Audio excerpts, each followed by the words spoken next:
اللہم اذہب بصری حتی لا ارا بعد حبیبی محمد احدا، اے اللہ مجھے اندھا کر دے، مجھے اندھا کر دے، مجھ میری آنکھوں کی بینائی اچک لے، تیرا محبوب تہے مزار چلا گیا، میں نے آنکھوں کی روشنی کو کیا کرنا ہے۔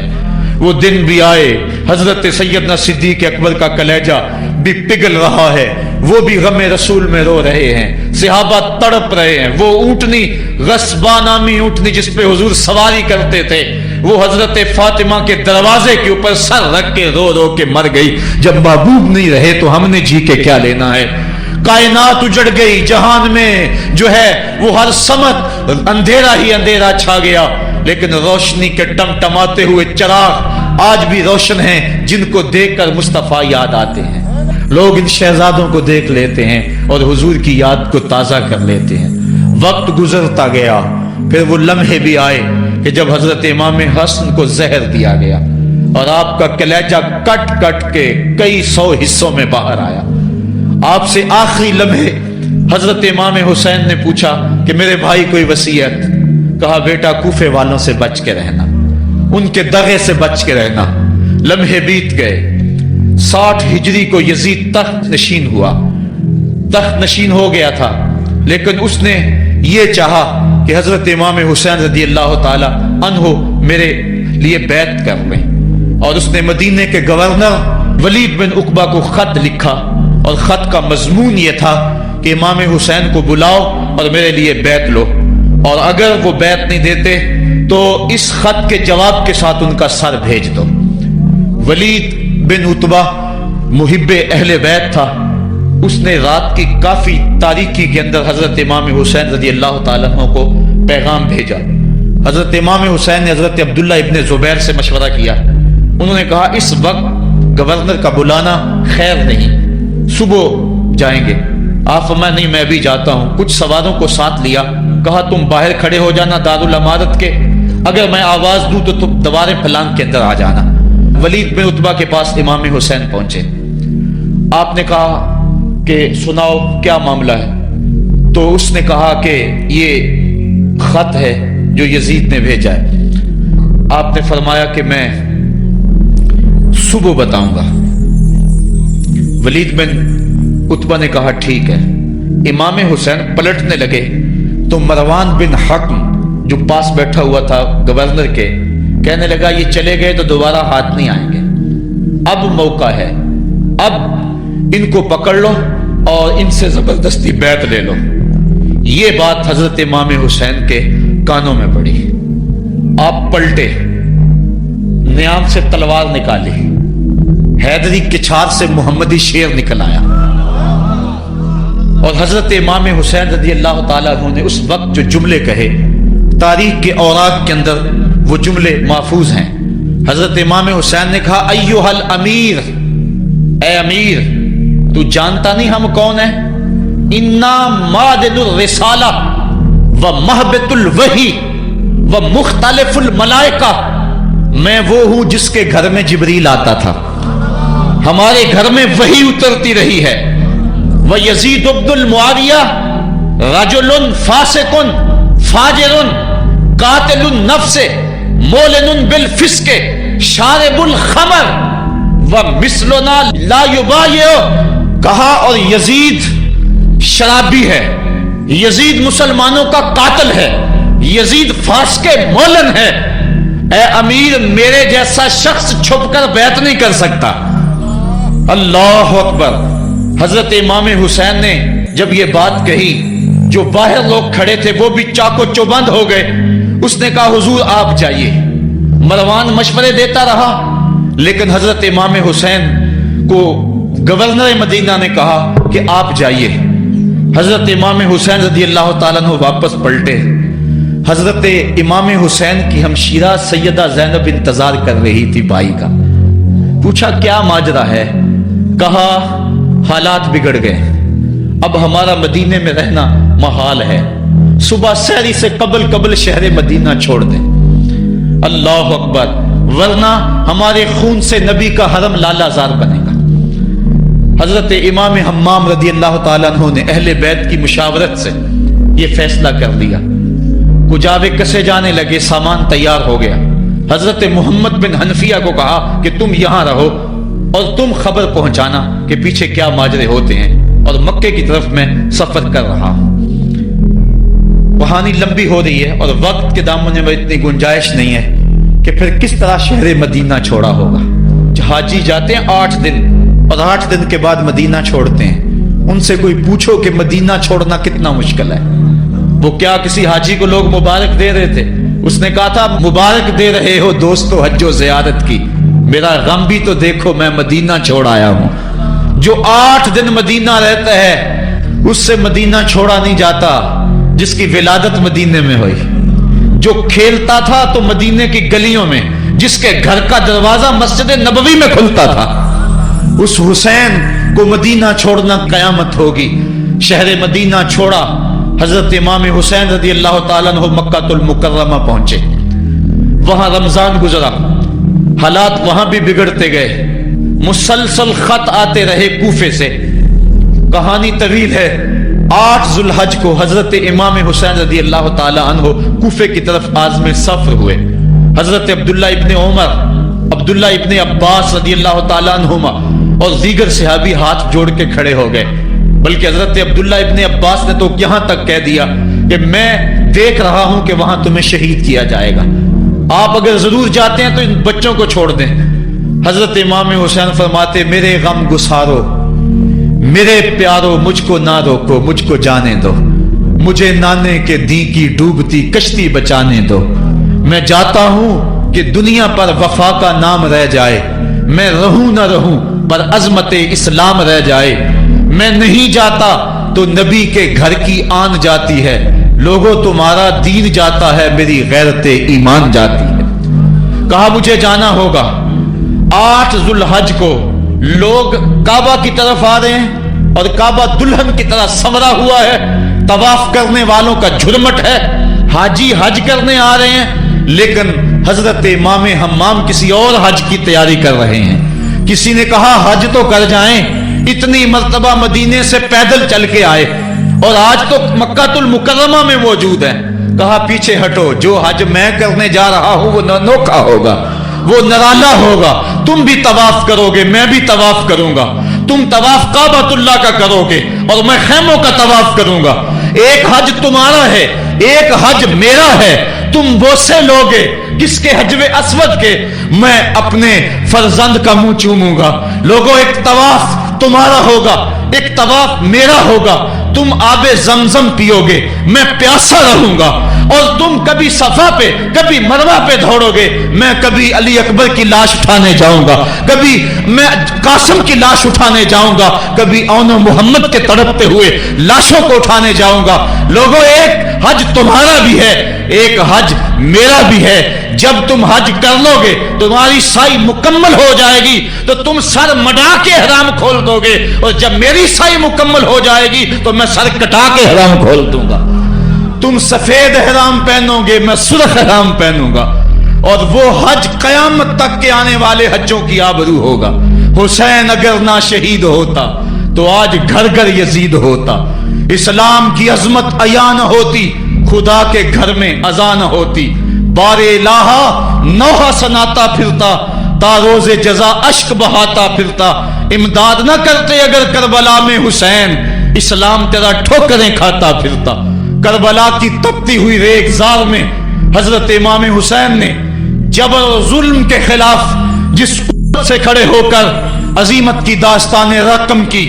10 محرم کا دن تھا، جمعے کا یوم سعید تھا، بھیچ کربلا کے میدان میں دوپہر کے وقت جب نبی کا خاندان اجڑ رہا تھا، ایک ایک کلی اس چمن کی کٹ رہی تھی۔ 72 افراد 22,000 کے لشکر جرار کے مقابلے میں کھڑے تھے۔ وہ یزید جس نے اس کے علاوہ بھی بڑے جرم کیے، جس نے جو ہے وہ 1700 صحابہ کو مکہ المکرمہ میں شہید کیا، جس نے 700 حفاظ کرام کو شہید کیا، جس نے حضرت ابو سعید خضری کی داڑھی نوچ لی، جس نے مدینے کے اندر مسجد نبوی کے اندر گھوڑے باندھے، جس نے جو ہے وہ 3 دن تک مسجد نبوی کے اندر اذان نہ ہونے دی، وہ یزید آج کربلا کے تپتے ہوئے ریگزار کے اندر آل رسول کے ساتھ ظلم کی وہ داستان رقم کر رہا تھا کہ قیامت تک آنسو سسکیاں نہیں تھمنے پائیں گی. یزید مر گیا، اس کا نام مٹ گیا، اس کا تشخص مٹ گیا، لیکن حسین کا نام آج بھی زندہ ہے، اس کا پیغام آج بھی زندہ ہے. یہ ہزاروں کا مجمع، یہ امٹتے ہوئے محبتوں کے جذبات، یہ آنکھوں کا آنسوؤں کا خراج دینا، کیا یہ حسین ابن علی کی زندگی کی دلیل نہیں ہے؟ کون ہے جو یزید کا نام لیتا ہو؟ آج اگر کوئی یزید کا نام لیتا بھی ہے تو سر جھکا کے لیتا ہے. میں کہتا ہوں کیسا تمہارا لیڈر ہے جس کا نام لینے سے قبل شرمندہ ہوتے ہو، جس کا نام لیتے ہوئے شرمندہ ہوتے ہو، جس کا نام لینے کے بعد پسینہ پسینہ ہوتے ہو. تم اپنے قائد اور لیڈر کا نام لیتے جھجکتے ہو، گردن جھکا کے دائیں بائیں دیکھ کے نام لیتے ہو، اور جب ہم نام اپنے آقا کا لیتے ہیں سر اٹھا کے لیتے ہیں. اے حسین ابن علی تم پر سلام.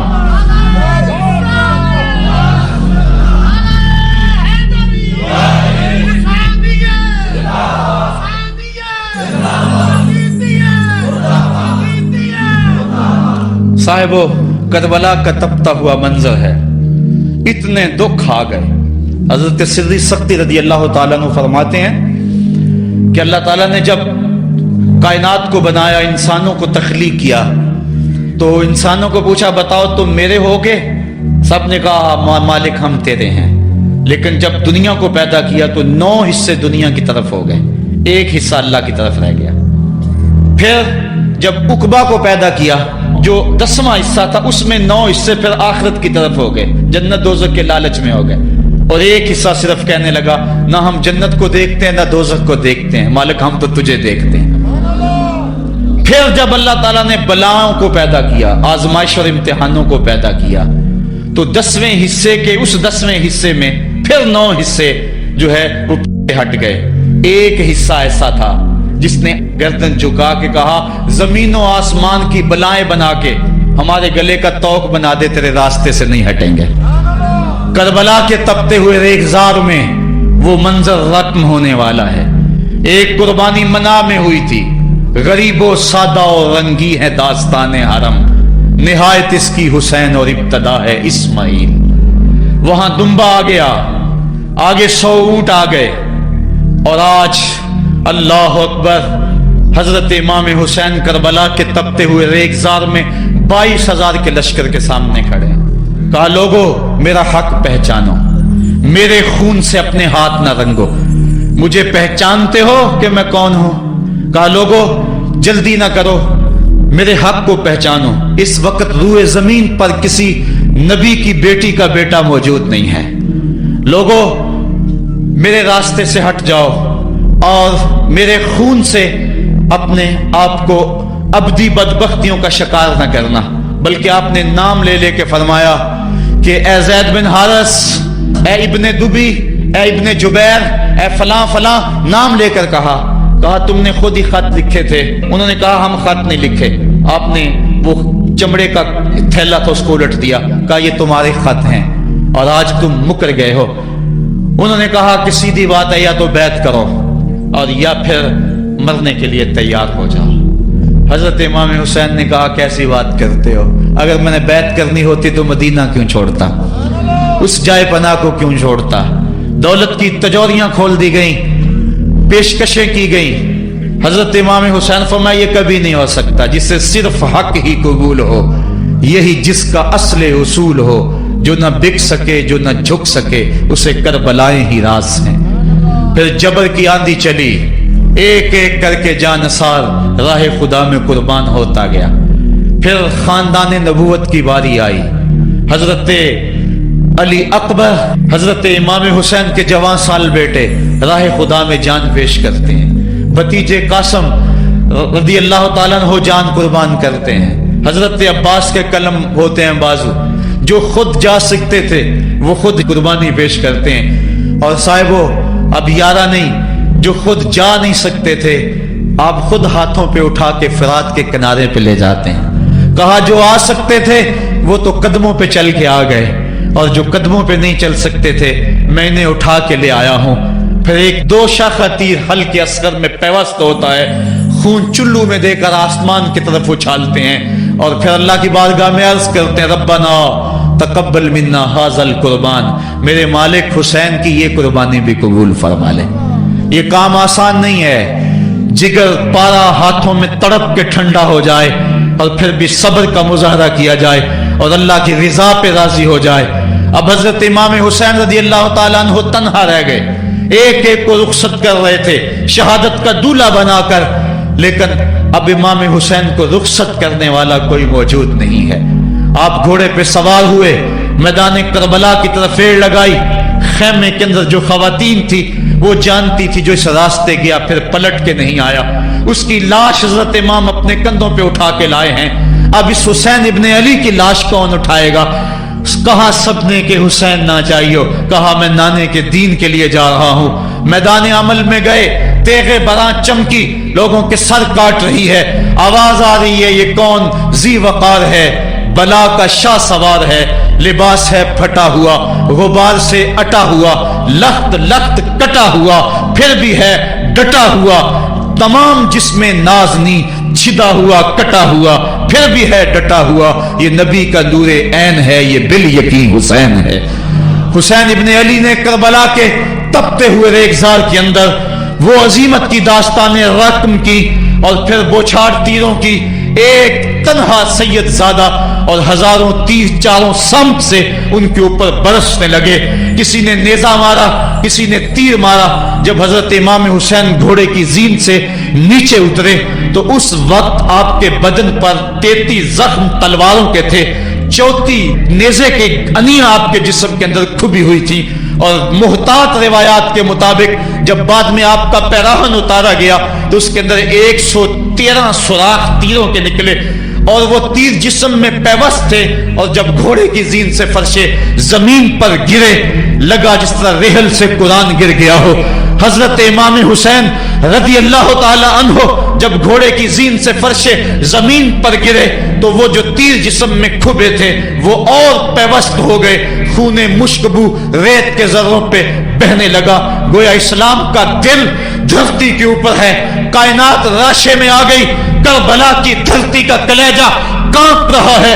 حضرت ام سلمہ کو حضور نے کربلا کی مٹی دی، کہا جب یہ خون بن جائے تو سمجھ لینا کہ میرا حسین شہید کر دیا گیا ہے۔ وہ مدینے کے اندر خواب دیکھتی ہیں کہ آقا کریم علیہ السلام داڑھی مبارک کے اندر گرد مبارک پڑی ہوئی ہے اور بال الجھے ہوئے ہیں، گھبرا کے اٹھ کھڑی ہوئی کہ کیا ماجرا ہے، اور جلدی سے اس شیشی کو دیکھا تو وہ شیشی کا جو مٹی رکھی ہوئی تھی وہ خون بن گیا تھا، اور آپ نے کہا اہل مدینہ سن لو، حضرت امام شہید کر دیے گئے ہیں۔ ادھر امام حسین خون اور خاک کے اندر تڑپ رہے ہیں اور آپ کے جسم نازک پر برچھیوں، تیغوں اور تلواروں کے ساتھ جو ہے وہ لوگ وار کر رہے ہیں۔ سنان بن انس نخی آگے بڑھا لیکن سر کاٹنے کی ہمت نہ پڑی، اس نے نیزہ مارا اور آپ کے گلے کے قریب وہ نیزہ پار کر گیا اور خون کا فوارہ پھوٹا۔ زرع بن شریک نے آپ کی پیشانی پہ نیزہ مارا، آپ گھبرا کے گرے، اٹھے اور پھر گر گئے، اور پھر آپ نے اپنی پیشانی سجدے میں رکھ دی، اپنا خون جو تھا وہ چہرے پہ مل لیا۔ حسین نے سرخ رنگ کے خون کا جو خضاب تھا وہ اپنے داڑھی پہ لگا لیا کہ کل میں اپنے نانا کو یہ رنگت بھی دکھاؤں گا۔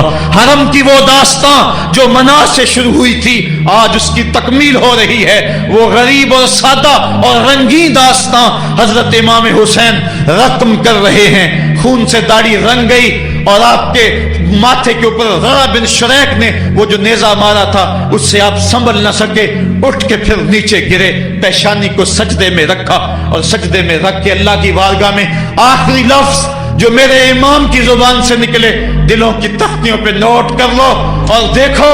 اللہ تعالیٰ کے بندے حضرت خلیل نے دعا مانگی تھی، اے میرے مالک، اے میرے مالک، میں اس جگہ تے اپنی ذریت اولاد کو چھوڑ کے آباد کر کے جا رہا ہوں اور دعا کرتا ہوں کہ وہ نماز کو قائم رکھیں۔ آج اس دعا کی تکمیل کا منظر لوگوں کے سامنے ہے کہ 113 تیر جسم میں کھبے، 34 تلواروں کے گھاؤ، اور وہ بھی راوی کہتے ہیں کہ ایک ایک گھاؤ میں کتنی کتنی تلواروں کے زخم تھے اور نیزے کی انیاں جسم میں کھبی ہوئی تھی۔ آپ کے کلیجے کے اندر نیزے کی انی کو توڑ دیا گیا تھا۔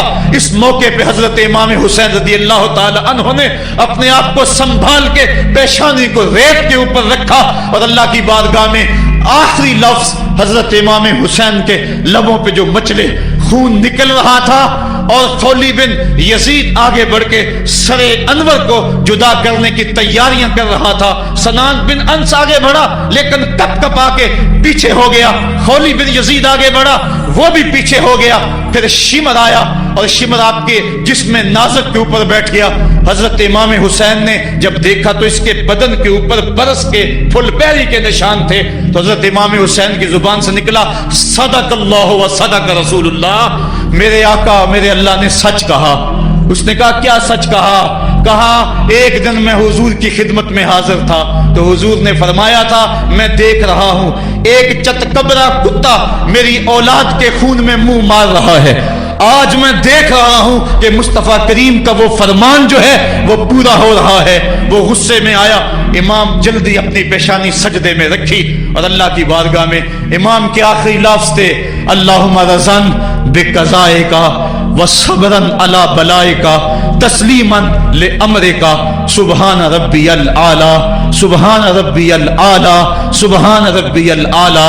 مالک بھائی بیٹے بھتیجے بھانجے جانثار آیان و انصار سب کچھ لٹا کے عباس کے بازو کٹا کے جو جا سکتے تھے انہیں بھیج کے جو جا نہیں سکتے تھے خود اٹھا کے لے جا کر کے عباس کے بازو قلم کروا کے یہ خیمے کے اندر بچیاں یتیم ہو گئی ہیں، سہاگ اجڑ گئے ہیں، میرے مالک سب کچھ لٹا کے نبی کا گھر اجڑ گیا، ایک ایک پتی گر گئی، جن کو بلایا گیا تھا آج ان کی میزبانی تیروں تلواروں اور نیزوں سے ہوئی، لیکن مالک تو دیکھا میری زبان پہ ہائے نہیں آئی، میں نے اف تک نہیں کی، زخم پہ زخم کھا کے جی، خونے جگر کے گھونٹ پی، آہ نہ کر لبوں کو سی، یہ عشق ہے یہ دل لگی نہیں، یہ محبت ہے۔ یہاں لوگ مصلوب بھی ہوتے ہیں، یہاں لوگ سولی بھی چڑھتے ہیں، حکم ہوتا ہے خبردار اگر آہ بھی کی تو صابروں سے نام کاٹ دوں گا۔ کہا مالک اللہم رضن بے قضائے کا، جو تقدیر تھی میں اس پہ راضی ہو گیا،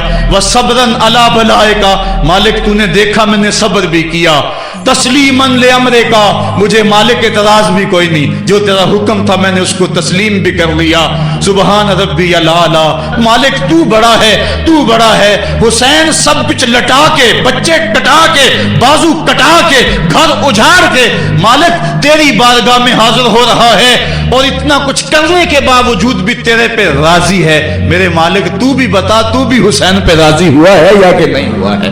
تو بھی حسین پہ راضی ہوا ہے کہ نہیں ہوا؟ آواز آئی اس پیاسے پر علی شیر خدا کو ناز ہے، اس نواسے پر محمد مصطفیٰ کو ناز ہے۔ اوروں نے بھی سجدے کیے پر اس کا عجب انداز ہے، اس نے وہ سجدہ کیا جس پر خدا کو ناز ہے۔ اے حسین ابن علی تم پر سلام، میرے ساتھ مل کے کہہ دو اے حسین ابن علی تم پر سلام، اے حسین ابن علی تم پر سلام۔ یہی وقت تھا جب خاندان نبوت لٹ رہا تھا، دوپہر کا وہی سما وہی لمحے، ان ہواؤں کو ہاتھ جوڑ کے کہو ہمارا سلام کربلا والے آقا کے حضور پہنچا دے اور عرض کرو اے حسین ابن علی تم پر سلام، نازش آل نبی تم پر سلام، تم پہ لاکھوں رحمتیں لاکھوں سلام، اے شہیدان محبت کے امام، لالا گوں لالا بدن لالا کفن، اے چمن اندر چمن، زندگی ہی زندگی تیری حیات، اے حیات اندر حیات، افتخار ملت بیضا ہے تو، رب کعبہ کی قسم یکتا ہے تو، فخر کا دل میں دریچہ باز کرنا چاہیے، جن کا تو آقا ہے ان کو ناز کرنا چاہیے۔ ہم واہ حسین والے ہیں آ حسین والے نہیں ہیں۔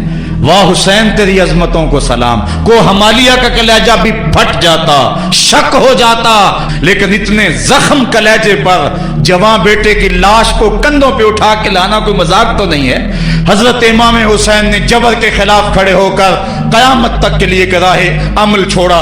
حضرت اقبال خراج پیش کرتے ہیں آ امام عاشقاں پورے بطول، سروے آزاد دبستان رسول، اللہ اللہ بائے بسم اللہ پدر، مانائے ذبح عظیم آیت بسر، سرخ رو عشق غیور از خونہو، شوخی این مصرع از مضمون او تا قیامت قط استبداد کرد موج خون او چمن ایجاد کرد. اقبال کہتا ہے کہ عشق غیور کے چہرے پہ جو سرخی اور باقپن ہے وہ حسین ابن علی کے خون کا صدقہ ہے. قیامت تک کے لیے جبر کے خلاف جتنی بھی قومیں اٹھیں گی اور جتنے بھی لوگ میدان عمل میں آئیں گے، میں ہر سال کہا کرتا ہوں کہ سب کا قائد حسین ابن علی ہوگا. مہاتما گاندھی نے جب اپنی قوم کو کہا برطانوی سامراج کے خلاف کھڑے ہو جاؤ، اور قوم سے خطاب کرتے ہوئے مہاتما گاندھی ہندو نے کہا کہ تم کہو گے وہ حکومت جس کی سلطنت میں سورج طلوع اور غروب بھی ہوتا ہے، اس سے ٹکرانا حماقت ہے، خودکشی کرنے کے مترادف ہے. لیکن اس کے باوجود میں کیوں کہہ رہا ہوں کہ اس سامراج کے خلاف کھڑے ہو جاؤ؟ مہاتما گاندھی نے کہا تھا اس لیے کہ میرے سامنے حسین ابن علی کا کردار موجود ہے. آج پوری دنیا کے اندر ظلم اور جبر کی ہوائیں چل رہی ہیں، اور اس وقت امت مسلمہ کو کردار حسین ادا کرنے کی ضرورت ہے. اگر ہم نام حسین ابن علی کا لیں اور کرتوتیں اور لچھن سارے یزید والے ہوں تو یہ لفظ لفظ حرف حرف اور قدم قدم حضرت امام حمام سے منافقت ہے. اور اگر میں نام حسین لیتا ہوں تو گھر بھی اجڑ جائے، حق کا پرچم کبھی نہ گرنے دوں. میں اور آپ اس عزم کے ساتھ میدان عمل میں اتریں. ادارۃ المصطفیٰ کسی تنظیم کا نام نہیں، یہ ایک فکر کا نام ہے، ایک تحریک کا نام ہے، ایک مشن اور ایک انقلاب کا نام ہے. یہ روحوں میں ہلچل پیدا کرنے کے جذبوں کا نام ہے. یہ مصطفیٰ کریم کے در پہ سلامی دینے کا نام ہے. یہ اپنا سب کچھ مصطفیٰ جان رحمت پہ قربان کر دینے کا نام ہے. آؤ ادارۃ المصطفیٰ کے پلیٹ فارم پہ آپ میدان عمل پہ نکلیں. حضرت امام حسین نے اسلام کے گرتے ہوئے پرچم کو تھام لیا اور جبر کی آندھیوں کے مقابلے کے اندر بھی اس پرچم کو خم نہیں ہونے دیا. آج میں اور آپ ان کا مشن، ان کی فکر لے کر میدان عمل میں نکل آئیں. قرآن کا پھریرا بنا کر، قرآن کا پرچم ہی سینوں میں تھام کر، اہل بیت کی محبت اپنے سینوں میں لے کر میدان عمل میں نکلیں اور قرآن کی دعوت گھر گھر دیں. اور اب رکنا نہیں، اب تھمنا نہیں، فردوس میں جا کے دم لینا، آفاق کے ہر ہر گوشے میں قرآن سنا کے دم لینا. اب یہ اٹھنے والے قدم آگے بڑھتے رہیں. یہ درس قرآن کا جو قافلہ ملک کے طول و عرض کے اندر روا دوا ہے، اس میں ایک جوش پیدا ہو جائے اور اس کے اندر ایک انقلاب پیدا ہو جائے. کوئی گھر ایسا نہ رہے، کوئی بستی ایسی نہ رہے، کوئی کان ایسا نہ رہے جس کان تک قرآن کا نغمہ نہ پہنچنے پائے. ادارۃ المصطفیٰ کے جوان سال مبلغ گلی گلی کوچے کوچے پھیل جائیں، اور جو داعی ہیں، دعوت دینے والے ہیں، اگر وہ خود پیغام پہنچا سکتے ہیں تو اشہد بلال عند اللہ اشہد، بلال کی اشہد بھی اللہ کو قبول ہے. وہ ٹوٹے پھوٹے لفظ لے کر میدان عمل میں نکل آئیں، ورنہ وہ سیڈیز لے لیں، وہ اور کتب لے لیں، وہ دین کا نعرہ لے لیں، وہ پیغام حق لے لیں، اور گلی گلی کوچا کوچا اسوہ شبیری اور نام حسین کی دہائی دیتے چلے جائیں.